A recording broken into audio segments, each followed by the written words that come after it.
Good morning, student, once again. So today we are going to discuss about the proteomics. Yesterday we discussed about the genomics. So in this lecture we are going to see introduction of proteomics, then terminology and its history. So let's start. So in this topic we are going to see what is proteomics, then the importance of proteomics, then proteomics workflow and how to sequence a protein, and broad-based proteomics, and then at last we are going to see the history of proteomics.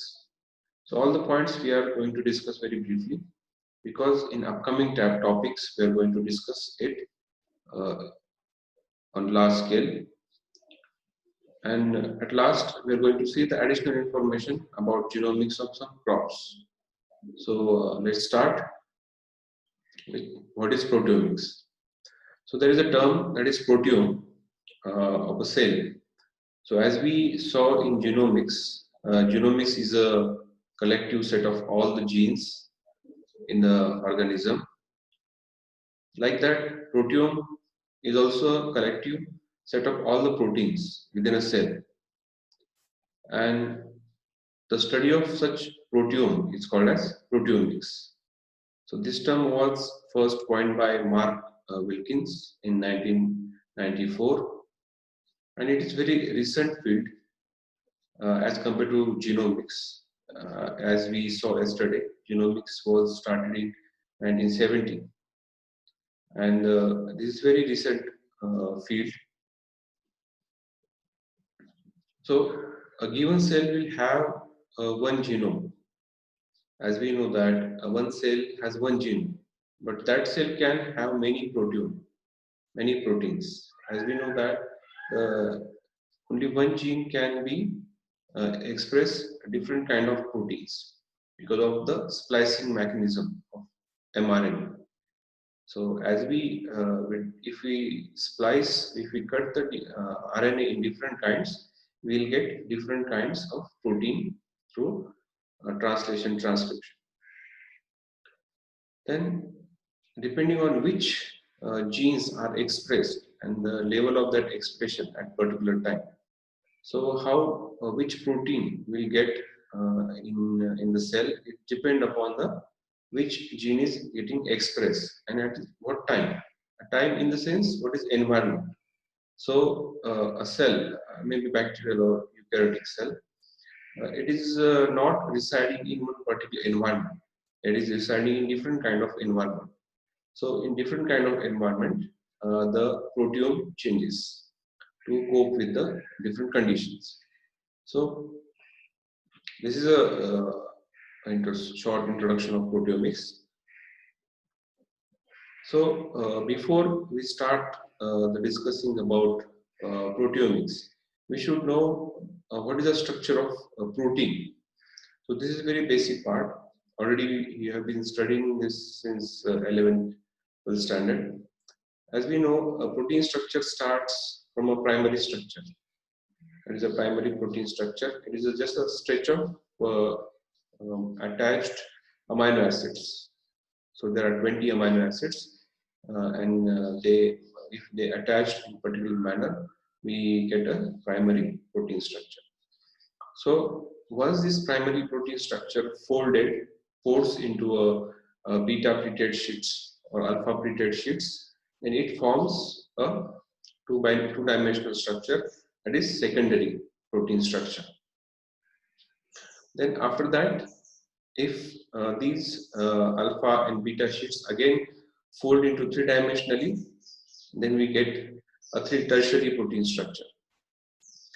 And at last, when such tertiary protein structure, we can call it as a subunits. When they come together, then we get the quaternary protein structure, which is a active structure. So like this, depending upon the amino acids in the protein folds. There are different kinds of folding patterns, and as the protein fold, it gives different kind of function. So depending upon the different expression or structure of protein or interaction of protein, there are many different subdivisions of proteomics. So let's say first structural proteomics. So it is a study of in-depth analysis of protein structure. Then expression proteomics. Expression proteomics is analysis of expression and differential expression of protein. How proteins are expressing at different conditions. And interaction proteomics is analysis of the different interactions between the proteins, because protein do not act individually. They come together and they form a complexes, and that complex determines its structure. So proteomics has both a physical, so if you want to study the protein, its sequence or its structure, three-dimensional structure, it has two parameters. So first is you have to work in a lab, you have to do some chemical reactions, you have to isolate the protein. Then second is the computational component. So based upon the sequence of protein, you can predict the structure of protein by using computational components or computational method. We call it as a protein prediction. So already we have the structure of protein based upon the amino acid sequence, and if we get a nearby new sequence nearby that kind of already predicted protein, so we can compare it and we can get the function and structure of protein.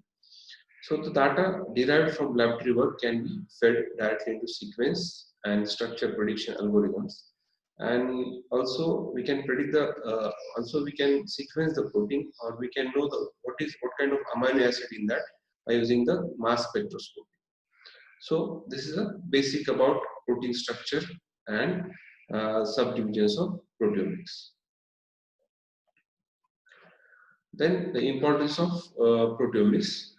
So as we saw the importance of genomics, we also saw the importance of, we are going to see also, we are going to see also the importance of proteomics. So studying proteomics generates how protein affect the cell process. So it is very important how protein affect the cell process. Also vice versa, protein themselves are affected by the cell environment. So it is a two-way process. So how protein affect the cell processes, and how cell affect the protein process or protein activity. In both way we have to study. Then how protein provide intricate control of cellular machinery. So by studying the proteomics, we'll get to know the how protein functions in a cell, what kind of reactions it carry out. Then through proteomics, we come to know what is the function of protein within a cell or in a compartment of the cell.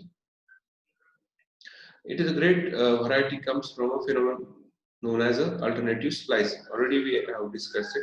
That is, the mRNA is a middle molecule between DNA and protein. If we cut different kind of mRNA, different pattern, we get different kind of proteins. So, in which a particular gene in a cell DNA can create multiple types of protein based upon demand of the cell at a given time. So it is not necessary that all the protein should be expressed in the cell at a given time. So as per a requirement of the cell, the protein can be suppressed or expressed. So we can proteome analysis is the structure and function of biological system. So we can by studying the proteomics, we can analyze the structure and function of that biological system. So for example, let's consider example of two kinds of cell. One is a cancerous cell and the another is a healthy cell. So if you compare the proteomics of these two kinds of cell, you will find that there are different kinds of proteins are expressing even though cells are in same environmental condition. So a cancerous cell will produce different kind of proteins which will not be available in healthy cells. Or there are different kinds of protein which are expressed in healthy cells which are not present in the cancerous cell. So by comparing it, we can find out which are the proteins which are only expressing in cancer cells. So we can design a drug against that cancerous expressing protein cell, and we can kill that cell by targeting the those proteins which are present in the only cancerous cell. So this is all importance about the proteomics.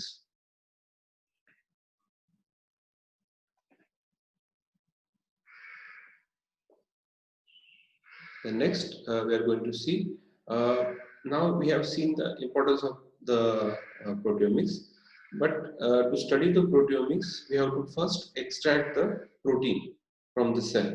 Then after extraction we can call it as sample preparation.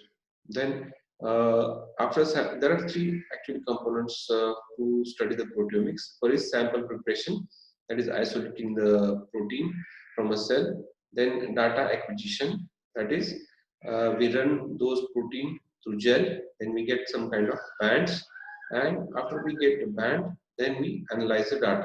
We analyze, there are different kinds of softwares or methods are available to analyze the data. So there are only 3 steps. So if you see the diagram, there are explanation, or these steps are elaborated.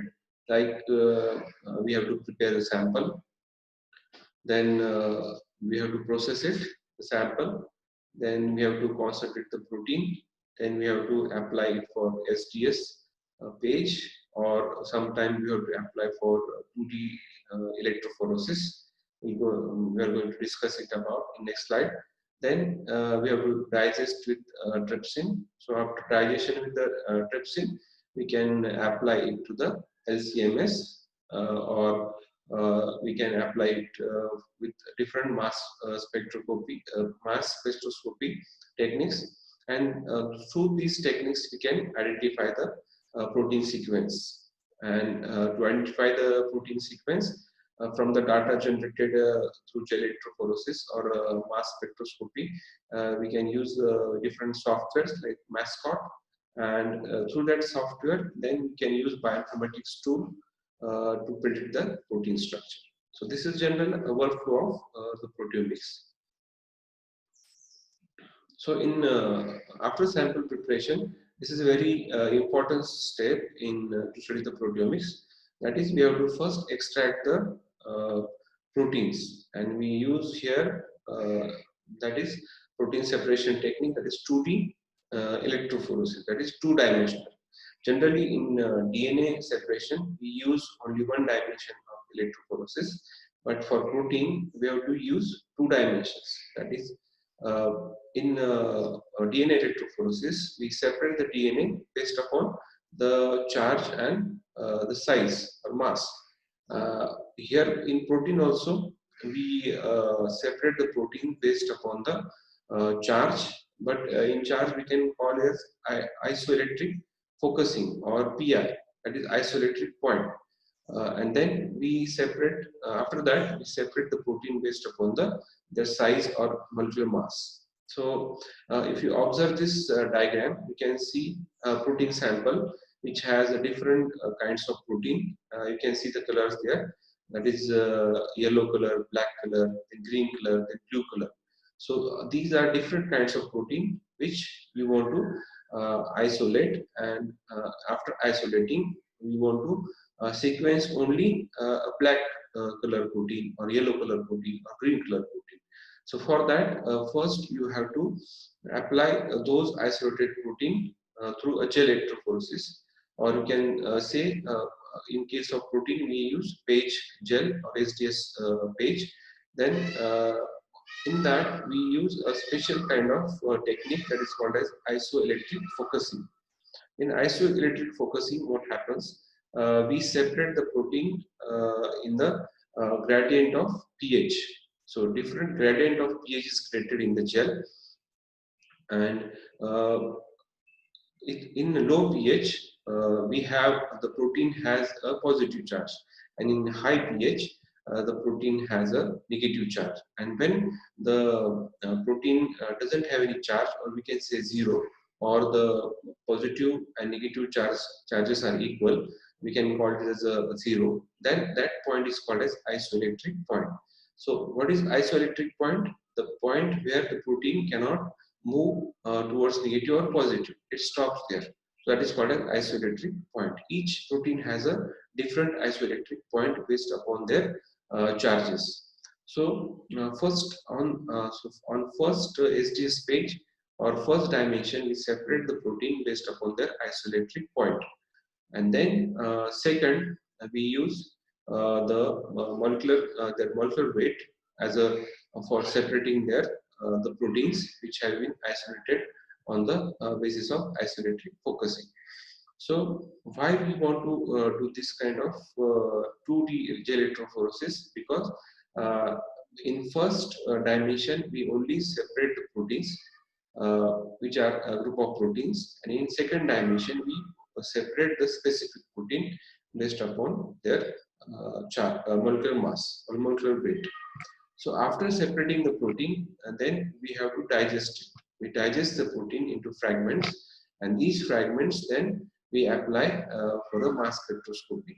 Then we can see the diagram here. In mass spectroscopy, our protein of interest is attached with the matrix, and the matrix is bombarded with laser beam. So after laser beam, we apply the laser beam, the protein gets ionized, and when it is ionized, it is then passed to the magnetic field, then it is detected, and a different graphical pattern comes, and depending upon different graphical pattern, we come to know which kind of amino acid is that. So this is the general flow of the protein, study the proteomics. So what is the proteomics? That study of proteins. So this is a general workflow. So another image for your understanding of 2G electrophoresis. So you can also see the different kinds of protein. They are separated on first dimension based upon isoelectric point. Then after we apply for second dimension based upon molecular weight, and you can see the spotted gel. Each spot corresponds to individual protein, and you can cut that spot, and then you can after cutting that spot, then you can apply to it with various degradation technique, and after degradation you can apply for mass spectroscopy.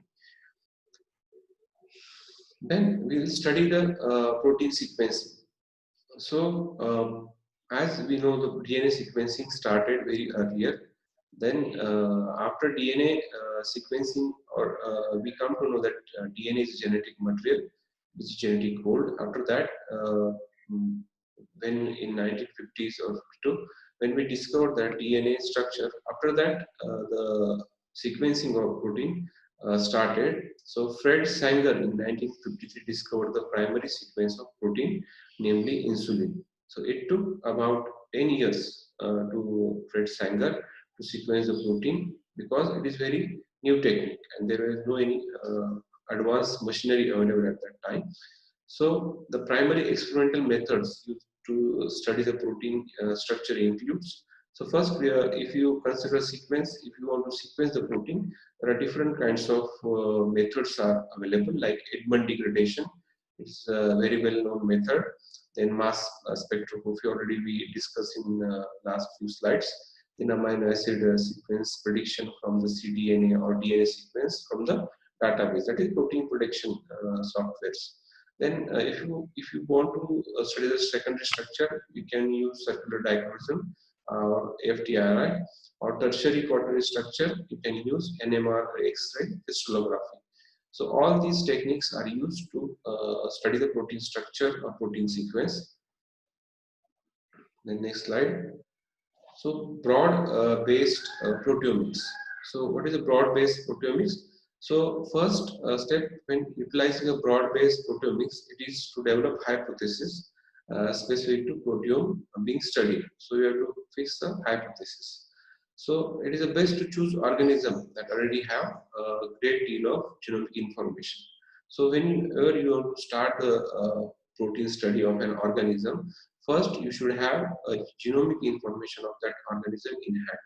So after you do the protein sequencing, you can recheck your experimental condition or your results by comparing it with the genomics data of that organism.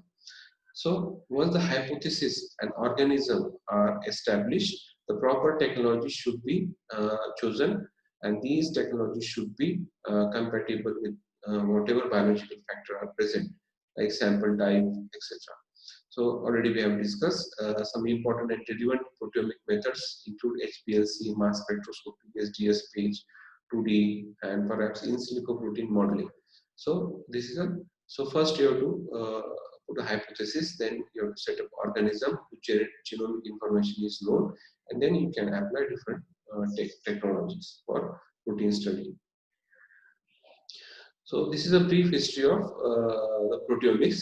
So as we know, genomics started with the DNA sequencing or DNA structure. Here also proteomics started with the protein sequence by using the first method, SDS phage, discovered by Lemley in 1970. Then in 1975, O'Farrell in 1975 applied the IF to protein sample prior to SDS phage, isolatory focusing. Pioneer to concept 2D dimension electrophoresis. So after SDS phage, the next advanced level come, that is 2D electrophoresis. Then in 1913, J.J. Thomson identified mass to charge ratio. That is a basic core of mass spectroscopy. Then in 1988, Hickelmap identified MALDI-MS, that is matrix assisted laser deabsorption ionization mass spectroscopy.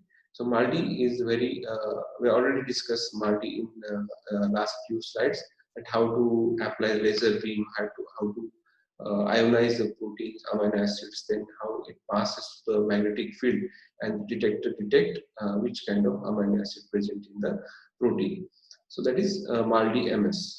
Then in 1988, Fenn developed ESI-MS. So electrospray ionization mass spectroscopy. So like MALDI, it is another type of mass spectroscopy, that is ESI. Then in 1993, Hazel reported the first work related to identification of protein from the 2DE. Then in 1995, already we have discussed, Mark Wilson coined the term proteome. Then in 1999, isotope coded affinity tagging, first discovered by Steve Yai, Abersand and colleagues at University of Washington, and it provides accurate and quantitative measurement of protein expression. So after these all techniques, then after that many advanced techniques came into picture which minimize the time and effort of protein sequencing. So this is a brief history of proteomics. So with this, we end this topic, that is proteomics, its importance and its history. So next lecture, we are going to continue with the next topic, that is central dogma, structure of genome, that is functional genomics, structural genomics, and comparative genomics. So let's stop here. Thank you.